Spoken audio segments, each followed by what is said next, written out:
इस वीडियो में मैं आप सबके साथ में डिस्कशन करने वाला हूं एक और पॉइंट, एक और ऐसा रीज़न जिसकी वजह से साल भर जो हम पढ़ते हैं, साल भर जो हम मेहनत करते हैं और जब एग्ज़ाम देने का वक्त आता है तो एग्ज़ाम के उस मोस्ट इम्पॉर्टेंट 3 आवर्स में बेस्ट परफॉर्मेंस नहीं दे पाते और हमारा एग्ज़ाम का परफॉर्मेंस बिगड़ जाता है, क्योंकि जो कुछ हमने साल भर पढ़ा होता है वो हमको ठीक से एग्ज़ाम हॉल में याद ही नहीं आता। देखिए, बहुत स्टूडेंट का ये कॉमन प्रॉब्लम है, मैंने देखा है कि वो साल भर पढ़ेंगे और एग्ज़ाम देने के बाद में ये कंप्लेन करते हुए पाए जाते हैं कि मैं पता नहीं इतना अच्छे से मेरे को याद था, मैंने इतनी अच्छी मेहनत की थी, पर पता नहीं एग्जामिनेशन हॉल में मेरे को याद क्यों नहीं आया। उसकी बहुत सारी वजह में से एक वजह मैं आपको इस वीडियो में डिस्कशन में लेने वाला हूँ और उस पॉइंट पे डिस्कशन करने वाला हूँ। देखिए, हम जब किसी भी एग्ज़ाम में अपीयर होते हैं तो अलग अलग पेपर के बीच में गैप होता है। वो गैप कई बार 1 दिन का होता है, कई बार 2 दिन का होता है और कई बार 3 दिन का होता है। मोस्टली कई बड़े बड़े एग्ज़ाम में तो 1 दिन का गैप होता है। तो हार्डली आपको उस समय गैप में पढ़ने के लिए मुश्किल से 6-8 घंटे या ज़्यादा से ज़्यादा 10 घंटे मिलते हैं। और वाकई में वक्त का इम्पोर्टेंस, हर एक मिनट का इम्पोर्टेंस तो उसी एग्ज़ाम के समय में हमको मालूम चलता है कि वक्त कितना कीमती है। इसमें कोई शक नहीं है, कोई डाउट नहीं है कि हर स्टूडेंट हर मिनट को, हर सेकंड को, हर घंटे को बहुत प्रॉपरली और बेस्ट तरीके से यूटिलाइज करता है। दिमाग की एफिशिएंसी भी बहुत बढ़ चुकी होती है, जल्दी जल्दी हम मेहनत करते हैं और एक भी मिनट अपना वेस्ट नहीं करते और ज़्यादा से ज़्यादा पढ़ने की कोशिश करते हैं। इसमें कोई शक नहीं, कोई डाउट नहीं, ये बहुत अच्छी बात है। आई अप्रिशिएट सारे स्टूडेंट्स की अच्छी बात। अब देखिए, मैं डिस्कशन करने वाला हूँ कि गलती कहाँ पर होती है आखिर।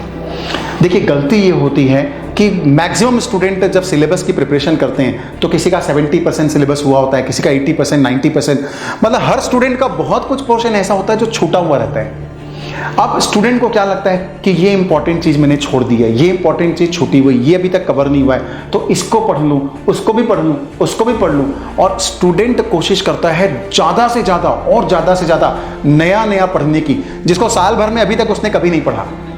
लेकिन अब एग्जामिनेशन के टाइम में उसको डर लग रहा है कि एग्जाम में आ मत जाए और इसी वजह से वो नई नई चीज़ों को पढ़ते जा रहा है। अब देखिए, इसमें नुकसान क्या होगा जब हम मैक्सिमम टाइम, अवेलेबल टाइम का मैक्सिमम टाइम नई नई चीज़ों को पढ़ने में लगाते जाएंगे तो हमारे पास वक्त नहीं बचेगा पुराने पढ़े हुए 70-80% सिलेबस को रिवाइज करने का।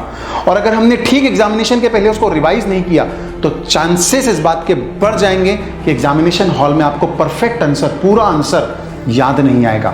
10 पॉइंट होंगे तो मुश्किल से 4-5 याद आएंगे, बाकी 4-5 याद ही नहीं आएंगे। राइट, इस बात की संभावनाएं बढ़ जाती है। दोस्तों, मैं आपको एक छोटा सा एग्जांपल देता हूं कहानी का। एक बार की बात है, एक राजा ने एक व्यक्ति से खुश होकर के उसको इनाम दिया। बोला, एक काम करो, तुम मेरे राज्य की सीमा में दौड़ लगाते जाओ, पैदल जाते जाओ और जितने दूर तुम जा सकोगे और शाम तक तुमको सूरज ढलने के पहले वापस आना है, जितनी दूर तुम जा सकोगे उतनी पूरी जमीन में तुमको दान दे दूंगा। वो व्यक्ति सुबह उठते साथ पागल हो गया, दौड़ता गया, जितना आगे जाऊंगा जमीन मेरी हो जाएगी और आगे जाऊंगा जमीन मेरी हो जाएगी। दौड़ता गया, थक करके फिर भी रुका नहीं। वो भूल गया इस बात को कि मैं जितना आगे जा रहा हूं मेरे को सूरज ढलने के पहले वापस भी तो समय पर पहुंचना है, तभी तो ये जमीन मेरी होगी। वो भूल गया, थक तो चुका था लेकिन फिर भी अंतिम सांस तक, अंतिम एनर्जी लेवल तक आगे दौड़ता रहा और जमीन लेने के चक्कर में। और दोस्तों, शाम ढलने के पहले थक हार करके, चूर होकर के एक जगह बेहोश हो गया, वापस लौट नहीं सका। कोई जमीन उसको नहीं मिली इसके चक्कर में, जो मिल सकती थी वो भी नहीं मिली और ज़्यादा पानी के चक्कर में। देखिए, सेम यही मिस्टेक हम एग्जाम के समय कर बैठते हैं। नया सिलेबस, नए कंसेप्ट और लर्न करने के चक्कर में, देखिए, नया सिलेबस, कंसेप्ट लर्न करना कोई बुरी बात नहीं है, अच्छी बात है, लेकिन आपको टाइम भी तो देखना पड़ेगा अवेलेबल कितना है। नया लर्न करने के चक्कर में हम पुराना रिवाइज नहीं कर पाते, करके हमको एग्जामिनेशन हॉल में याद नहीं होता। दोस्तों, बहुत ज़रूरी होता है एग्ज़ाम हॉल के जाने के पहले, एग्जामिनेशन में अपीयर होने के ठीक पहले, कि पूरा सिलेबस जिसके पीछे हमने साल भर मेहनत की है उसको ठीक से रिवाइज करें, तभी वो एग्जामिनेशन हॉल में पक्का अच्छे से याद आएगा। और ये गलती हम कर बैठते हैं, इसके चक्कर में पुराना पढ़ा हुआ हमको ठीक से एग्जामिनेशन हॉल में याद नहीं आता और स्टूडेंट कंप्लेन करते हैं कि मैंने तो साल भर बहुत मेहनत की, घर में तो सब बनता था, कोचिंग के टेस्ट में तो अच्छे मार्क्स आए थे, ये पता नहीं क्यों एग्जामिनेशन हॉल में जाने के बाद ही मैं सब भूल जाता हूँ और मेरे को कुछ याद नहीं आता। इसकी एक बड़ी वजह यही थी। तो मैं आप सबसे ये अपील करना चाहता हूँ, आपको ये एडवाइस देना चाहता हूँ कि सबसे पहला काम, जितना सिलेबस आपने पढ़ा हुआ है साल भर मेहनत करके, उसको एग्जाम टाइम में पहली प्रायोरिटी देके रिवाइज कीजिए। आपके पास फिर वक्त बच गया तो फिर आप और नया सीखिए, कोई मनाही नहीं है इस बात की, लेकिन जब तक उसका रिवीजन ना हो जाए पुराना पढ़े हुए का, नया पढ़ने की चेष्टा मत कीजिए।